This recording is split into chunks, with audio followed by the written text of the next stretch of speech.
যে আমাৰ right to public service act তাৰ অধীনত আমি লোকসেৱা দিৱস লোকসেৱা পুৰস্কাৰ ইয়াৰ লগত আমি থাৰ্ড কম্পোনেন্টটো আনিছো লোকসেৱাৰ অধিকাৰ আমি লোকসেৱা পুৰস্কাৰ দিছো আমি লোক কল্যাণ দিৱস পালন কৰিছো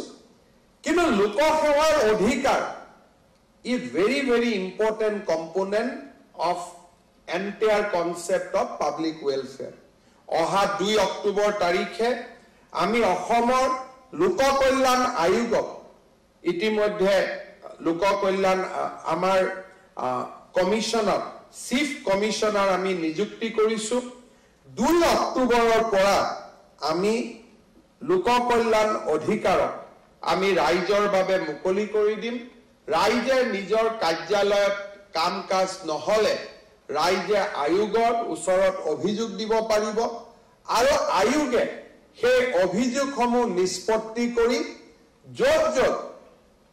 বোনাফাইডি মিষ্টেক আছে তাক শুধৰাবৰ কাৰণে চেষ্টা কৰিব আৰু য'ত মেলাফাইডি আছে তাক জৰিমনা বিহাৰ বাবে ব্যৱস্থা ল'ব